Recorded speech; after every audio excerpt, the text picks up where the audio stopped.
갈라디아서 3장 10절 29절 율법의 저주에서 속량하셨으니 갈라디아서 3장과 4장은 이 신득이 이신더이 복음에 대한 변증서입니다. 먼저 3장 1절에서 5절은 유대주의자들의 미혹에 넘어간 갈라디아 성도들의 영적 어리석음에 대한 책망의 내용이 기술되어 있으며 6절에서 9절은 아브라함의 전례를 통해 본 이신득이의 역사성에 관해 기술하고 있고 10절에서 14절은 그리스도께서 율법의 저주에서 우리를 속량하였음을 밝히는 중요한 내용이 기재되어 있습니다. 3장 10절에 나오는 율법 행위에 속한 자들은 율법의 행위를 구원의 조건으로 내세우는 자들, 유대주의자들을 의미합니다. 구약 율법은 그 특성상 모든 율법 조항들을 하나도 빠짐없이 온전히 지킬 것을 요구하는데 문제는 모든 율법을 온전히 지킬 수 있는 사람이 아무도 없다는 것입니다. 이것은 율법 자체의 문제나 율법을 주신 성부 하나님의 문제가 아니라 자유의지를 통해 타락하고 악해진 사람의 문제이고 율법이 악한 것이 아니라 율법을 지키지 못하는 사람이 악한 것임을 우리는 알아야 합니다. 로마서 7장 12절을 보시면 율법은 거룩하고 계명도 거룩하고 의로우며 선하도다. 신명기 30장 11절 내가 모세가 오늘 내게 출애굽 이 세대에게 명령한 이 명령율법은 내게 어려운 것도 아니요 먼 것도 아니라 신명기 30장 14절 오직 그 말씀율법이 내게 매우 가까워서 내 입에 있으며 내 마음에 있은 즉 내가 이 율법을 충분히 행할 수 있느니라. 이 신명기의 말씀처럼 원래 하나님께서는 충분히 지킬 수 있는 율법을 주신 것인데 인간이 죄에 오염되어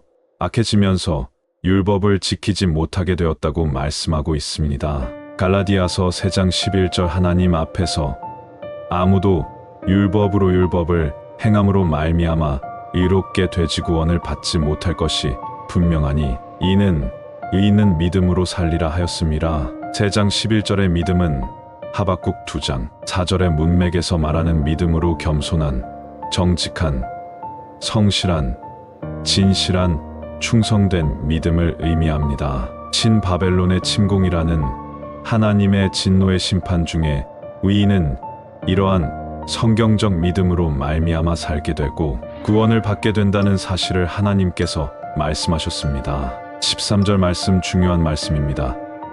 그리스도께서 죄에 오염되어 율법을 온전히 지킬 수 없는 우리를 위하여 율법의 저주를 받은 바 되사 십자가에서 대신 받은 바 되사 율법의 저주에서 우리를 속량하셨으니 신명기 21장 23절에 기록된 바 나무에 달린 자마다 저주 아래에 있는 자라 하였음이라. 13절은 예수 그리스도께서 십자가에서 우리 대신 율법의 저주를 받으심으로 우리가 율법을 온전히 지키지 못함으로 인하여 받아야 할 율법의 저주에서 우리를 속량해 주셨다는 귀중한 진리의 말씀입니다. 여기서 속량하다에 해당하는 헬라어는 노예의 몸값에 해당하는 돈을 지불하고 노예를 자기의 소유로 만들어서 그 노예를 해방시키는 것에서 유래된 표현입니다. 이처럼 진실한 믿음을 가진 그리스도인은 그리스도의 십자가 대속 사역으로 율법을 온전히 지키지 못함으로 인해 발생하게 되는 율법의 저주로부터 해방되는 놀라운 은혜를 누리게 됩니다. 가장 중요한 핵심적 메시지입니다. 10절에서 14절에서 바울은 율법을 행함으로 구원을 받는다고 하는 자들은 율법의 저주 아래에 있는 반면 그리스도의 십자가 은혜를 믿음으로 구원을 받는다고 하는 자들은 율법의 저주에서 해방되어 아브라함의 복을 받게 됨을 밝히고 있습니다. 15절 말씀 형제들아 내가 사람의 예대로 사람의 관례를 예로 들어서 말하노니 사람의 언약 사람의 유언이라도 정한 후에는 아무도 폐하거나 더하거나 하지 못하느니라. 바울은 15절을 통해 사람의 유언도 함부로 무효하거나 덧붙일 수 없다는 사실을 예로 들면서 하나님과 아브라함이 맺었던 언약의 영원 불변성을 강조하고 있습니다. 특히 바울은 창세기 22장 18절에서 하나님과 아브라함이 맺었던 그 언약에 주목하고 있습니다. 창세기 22장 18절 또 내시 그리스도로 말미암아 천하 만민이 복을 받으리니 이는 내가 나의 말을 준행하였음이니라 하셨다 하니라. 갈라디아서 3장 16절을 보시면 이 하나님의 약속들은 아브라함과 그 자손에게 말씀하신 것인데 여럿을 가리켜 그 자손들이라고 하지 아니하시고 오직 한 사람을 가리켜 내 자손이라 하셨으니 곧 그리스도라 내시라라고 단수로 말씀하셨으니 곧 그리스도를 예언하는 것이라 라고 바울은 해석하고 있습니다. 이렇게 16절에서 바울은 아브라함의 언약이 바로 예수 그리스도께 집약되어 있음을 해석하고 있습니다. 이 아브라함의 언약, 즉 이신득이의 복음은 예수 그리스도께서 오심으로 온전하게 성취되게 되는 것입니다. 17절 내가 이것을 말하노니 하나님께서 미리 정하신 아브라함의 언약 이신득의 복음을 430년 후에 주어진 시내산에서 받았던 생긴 율법이 이 아브라함의 언약을 폐기하지 못하고 그 율법이 그 약속 아브라함의 언약을 헛되게 하지 못하리라. 17절에서 말하는 430년이라는 기간은 출애굽기 12장 40절의 외국 체류 기간에 근거한 것인데 아브라함의 언약이 구체적으로 현실화된 야곱의 때 BC 1876년으로부터 시내산에서 율법이 주어진 때 BC 1446년까지의 기간을 의미합니다. 17절은 그리스도에게로 집약되는 아브라함의 언약이 시내산에서 받았던 율법보다 430년이나 선행한다는 역사적 사실을 내세워 그리스도를 믿음으로 의로워지고 구원받는다는 이 이신득의 복음의 역사성과 역사적 권위를 강조하고 있는 것입니다. 이처럼 바울은 이신득의 교리가 자신을 통해 새롭게 계시된 것이 아니라 율법이 주어지기 430년 전에 아브라함과 야곱 때로부터 이미 계시된 진리임을 다시 한번 강조하고 있습니다. 18절 만일 그 유업 그리스도를 믿음으로 천하 만민이 복을 받게 되는 그 유업이 율법에서 난 것이면 약속에서 난 것이 아니니라. 그러나 그 유업은 하나님의 약속으로 말미암아 아브라함에게 주신 것이라. 15에서 18절 단락은 아브라함의 언약과 율법의 대조를 통해 이신득이의 역사성을 제시하는 강조하는 내용으로 이러한 이신득의 복음의 역사성을 통해 아브라함도 야곱도 하나님을 믿음으로 구원을 받은 것이며 이스라엘 역시도 하나님을 믿음으로써 출애굽의 역사, 구원의 역사를 경험하게 되었음을 알 수 있습니다. 이신득이의 복음이 온전히 주어지지 않았던 구약 시대에도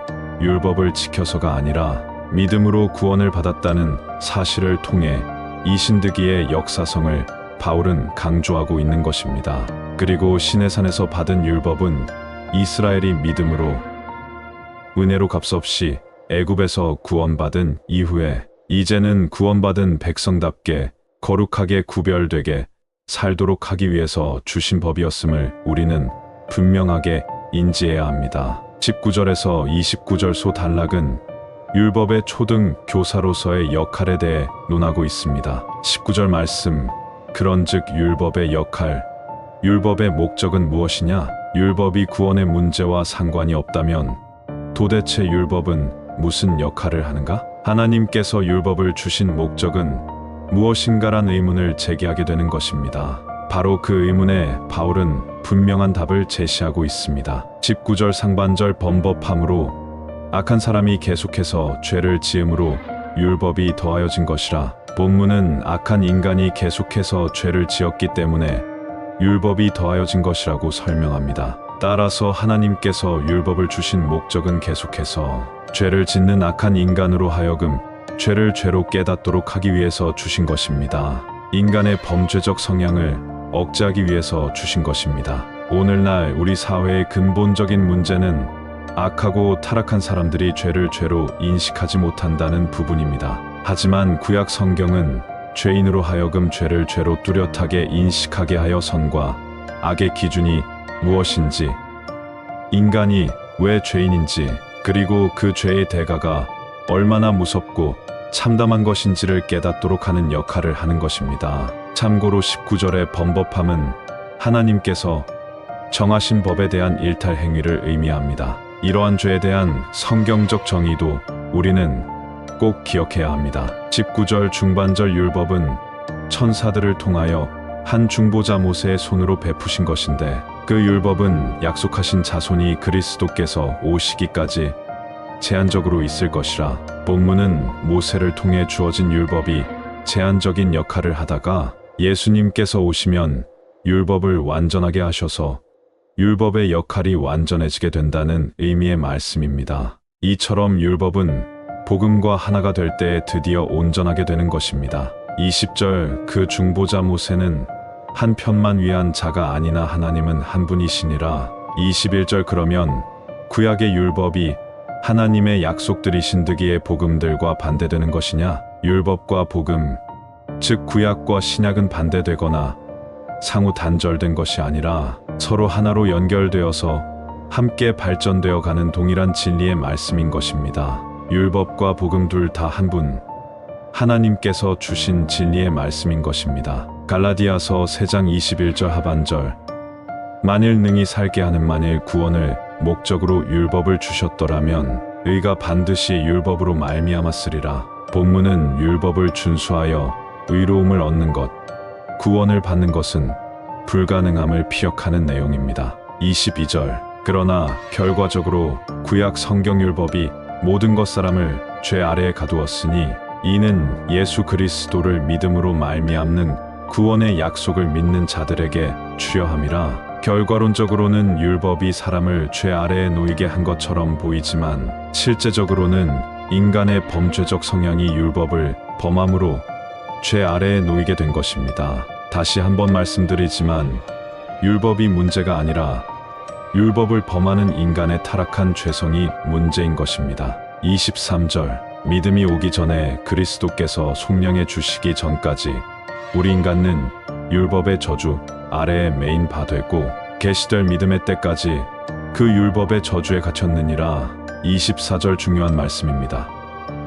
이같이 구약 율법이 우리를 그리스도께로 인도하는 초등 교사가 되어 우리로 하여금 믿음으로 말미암아 의롭다 함을 얻게 하려 함이라. 초등 교사의 역할을 구약 율법이 하는 것입니다. 율법이 인간의 죄를 깨닫게 하고 하나님의 저주와 심판을 두려워하게 하면서 예수 그리스도의 십자가 은혜로 이끌어가는 역할을 바로 이 율법이 하는 것입니다. 죄를 깨닫도록 해서 그리스도께로 안내하는 율법의 이 중요한 역할을 우리는 가슴에 새겨야 합니다. 25절 그리스도를 믿는 믿음이 온 후로는 우리가 초등 교사 아래에 있지 아니하도다. 25절은 이제 구약 율법은 필요 없다는 의미가 아닙니다. 구약 율법이라는 기초적인 진리를 수용할 뿐만 아니라 예수님과 사도들을 통해 증거된 고차원적인 신약의 진리까지도 수용할 수 있어야 한다는 의미의 말씀입니다. 그리스도인은 반드시 구약과 신약의 모든 말씀의 지도를 받아야 합니다. 그리고 신약의 고차원적인 진리를 이해하기 위해서는 반드시 구약의 기초적인 진리에 대한 이해가 수반되어야 하는 것입니다. 26절 너희가 다 믿음으로 말미암아 그리스도 예수 안에서 하나님의 아들이 되었으니.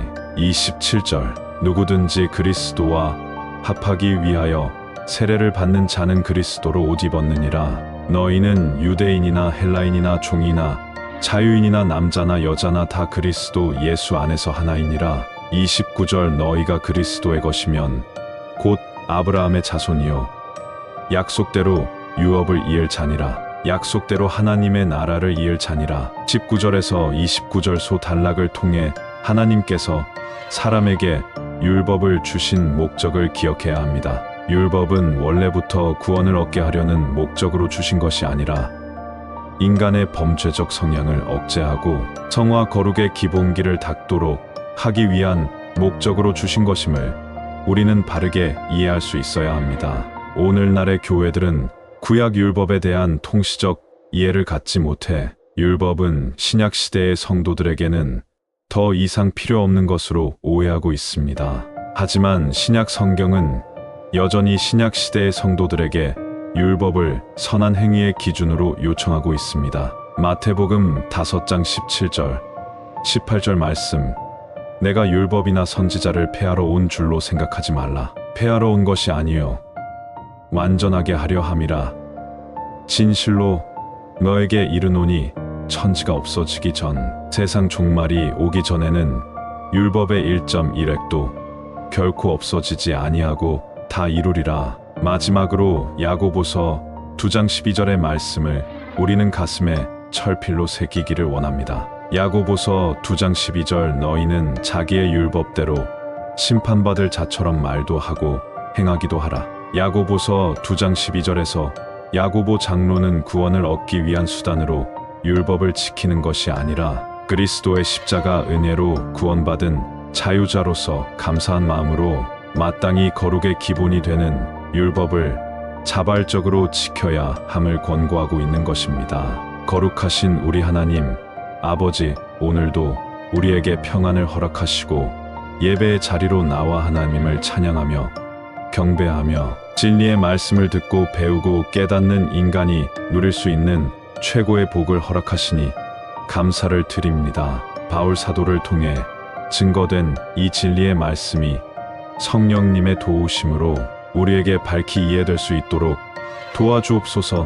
모든 것을 감사드리며 그리스도 예수님의 이름으로 기도하옵나이다. 아멘.